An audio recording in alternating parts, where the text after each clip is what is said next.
Welcome to Soup Top Recipes. I'm Mandy.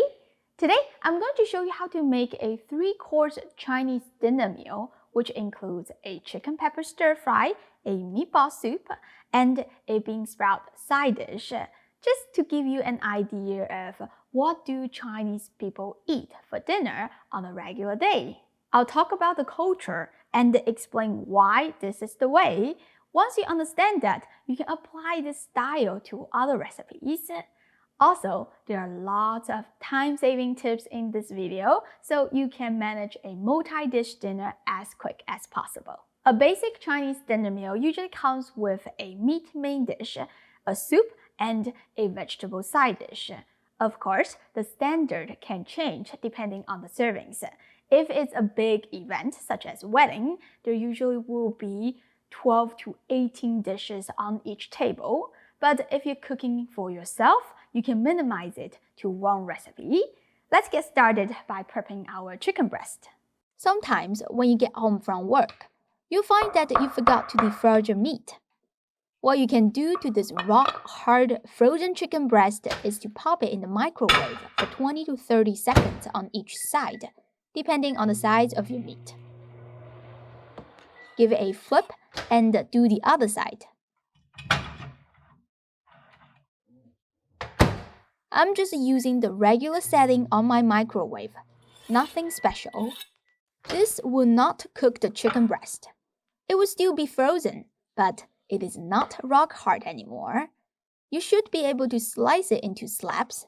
It feels like cutting potatoes. So easy. But you do need to hold the chicken tightly because semi-frozen meat is quite slippery. The chicken slices are stiff at this moment, but don't worry. All you need to do is to spread them out on a plate and they will turn soft within 10 minutes. While waiting, we can cook the rice. Rinse 2 cups of rice under running water, just a couple of times to get rid of the dust. No need to rub the grains until the water becomes clear. Add 2 cups plus a 1/3 cup of water. You can measure it if you want to be accurate. I always eyeball it. At this point, you can transfer everything into a rice cooker, which is much easier, but I don't have one, so I will cook it over the stove. Turn the heat to high and bring this to a boil. Don't go away because it only takes a few minutes if you are using a gas stove. Switch the heat to low and continue to cook for 15 minutes. It is best to set a timer to make sure you turn off the heat on time so you don't burn the rice accidentally. Alright, let's wash all our vegetables. These are pea leaves, great for making soups. Just rinse them with running water to get rid of any sand or dust. If you don't have it, you can use spinach or other green leafy vegetables. Rinse the bean sprout as well. Be gentle because they are very delicate. By the way, you don't need to remove the bean sprout roots as they are edible. Drain it completely. Wash the scallions, chilies, and ginger.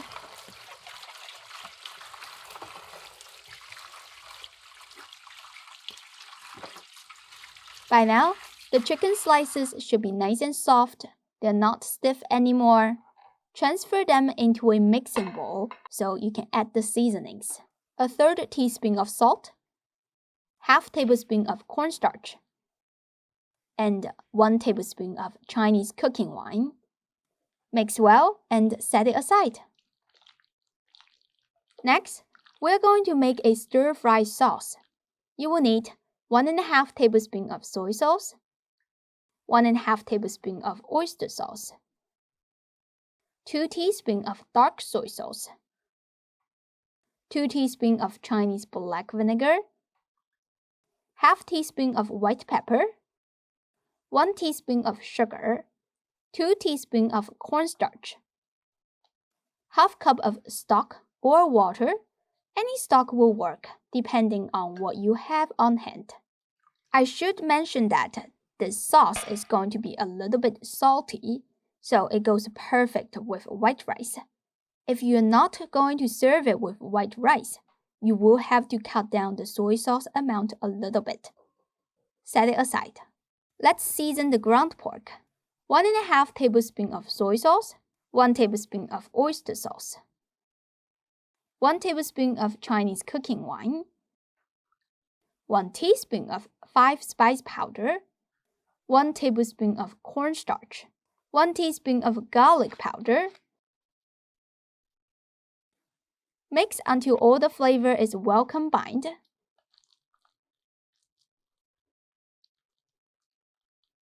Add a 1/4 cup of chicken stock in batches.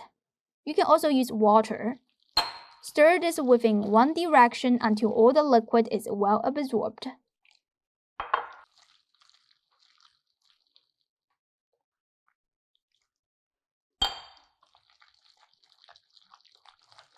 Set it aside. Next, we'll prepare the aromatics and vegetables. Garlic and ginger are used in all 3 dishes, so it is smart to prepare them all at once. Finally, dice them.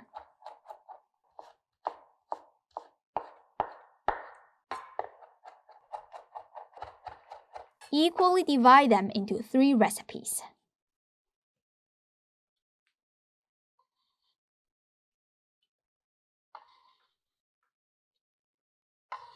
For the bean sprout, I like to cut open a few red dried chilies, which gives it a nice smoky flavor. 2 scallions. Finely dice the white part.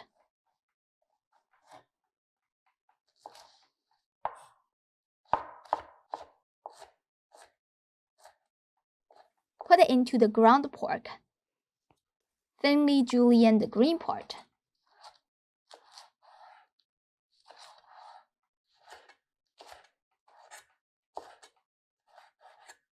Reserve it for the bean sprout salad. Get a pair of tongs to mix the ginger and the garlic into the marinated chicken. Once these aromatic bits attach onto the chicken, they won't get burned easily while stir-frying. Mix the garlic, ginger, and the white part of the scallions into the ground pork as well. For the green chili and the red chilies, you just simply slice them. They are a little bit spicy. If you don't eat spicy food, you can use bell pepper instead. Alright, we have everything. Let's start cooking. To save time, I'm going to turn the heat to medium and heat up a pot of chicken stock. Other stock will also work, such as beef, vegetable, or even just water. Meanwhile, we will make the chicken stir-fry. Turn the heat to high and heat your wok until smoking hot. Add some cooking oil and swirl it around to coat the bottom. Add the marinated chicken. Spread it out. Let it sear on one side. Then stir for a couple of minutes or until it changes color.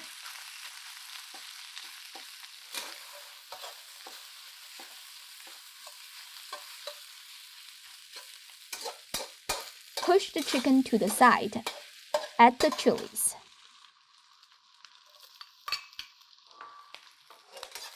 I like to use the chicken to cover the chilies for a minute, so they cook faster. Continue to stir until it reaches your desired doneness. I like my chilies to be a little bit crunchy, so I think that looks good. I only stirred it for like a couple of minutes. Pour in the sauce and let everything mingle together a little bit. Most Chinese recipes are easy. Once you prepared all the ingredients, you can cook everything within 10 minutes. Take it out and your first dish is done. By now, the chicken broth should be hot but not boiling. That is perfect. Switch the heat to low. We'll start forming the meatballs. Grab a handful of the meat. Squeeze to form it into a meatball. Dip your spoon in cold water to prevent sticking. Scoop the meatball and carefully drop it into the water. By the way, do not add the meatballs to boiling water, otherwise the bubbling activity will break down the shape. Once you are done, skim off the scum. Keep the heat at medium-low and simmer the meatballs for 5 minutes. Do not boil them, or else the texture becomes tough. During this time, we can make the bean sprout side dish. Turn the heat to high and heat the wok until smoking hot. Add a drizzle of cooking oil. Swirl it around. Toss in the minced garlic, ginger, and red dried chilies along with the well-drained bean sprout. Stir this for a couple of minutes. Make sure you keep the heat on high so your bean sprouts will stay nice and crunchy after cooking. Once they are a bit wilted, add the green part of the scallion, salt, Sichuan peppercorn powder, a couple tablespoons of 老干妈 for a fermented touch. Add a drizzle of Chinese black vinegar. Keep stirring until everything is well combined.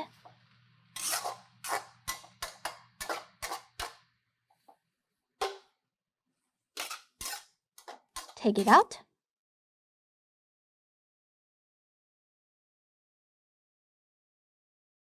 Let's get back to the soup.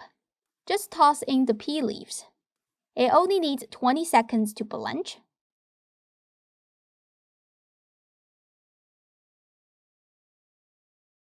Add some salt and white pepper to taste. Drizzle in some sesame oil, and the soup is done. So, this is what locals will eat for dinner. 一荤一素一汤, which means a meat, a vegetable, and a soup.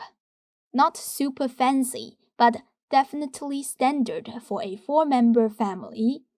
Just like salt and pepper are essential in Western dinner table, we put chili sauce and crunchy pickles to balance the meal.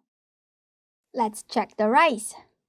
In China, no dinner can be completed without white rice. It is not difficult to make at all. Just follow my instructions and remember to turn off the heat on time. You'll get some really fluffy rice. The bottom would not burn at all. So perfect. The chicken stir fry is our meat main dish for today. I know it comes with some chilies. China was very behind for quite a long time. Not every family could afford meat back then, so we would cook it with a lot of vegetables to balance the cost. That settled the style of Chinese cuisine. Even though now we can afford what we want, we still kept the habit. That is why when you order Chinese takeout, it always comes with lots of greens. Chinese soup is usually thin in consistency, and the flavor is subtle, very different compared to the Western savory kinds of soup. In my family, we like to drink a little bit soup before and after the dinner. We believe the soup will fill up some space in your belly so you don't stuff yourself 100%. The soup is also comfortable, which will smooth out your stomach and help with the digestion. The bean sprout salad is not really necessary today because the chicken and the soup contain some vegetables already. Of course, if your main dish is all meat, such as roasted chicken, barbecue pork, then a vegetable side dish will be necessary. For those of you who are looking for dessert, there is none. We consider chocolate, ice cream, brownies as snacks. You only eat them once in a while, and it is not going to be after dinner.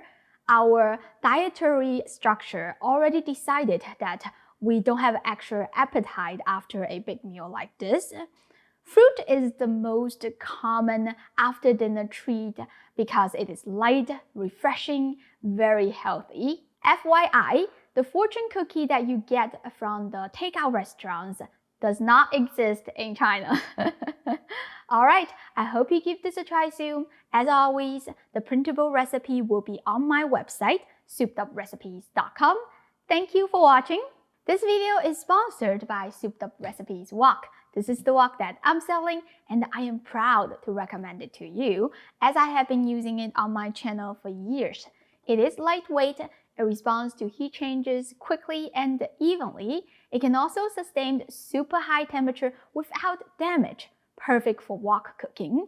If you like Chinese food and you want to learn how to make it at home better than takeout, you definitely need one of these as it is the most basic cookware in Chinese cuisine. The link is in the description. Go check it out. Again, thanks for watching and I'll see you next time. Bye!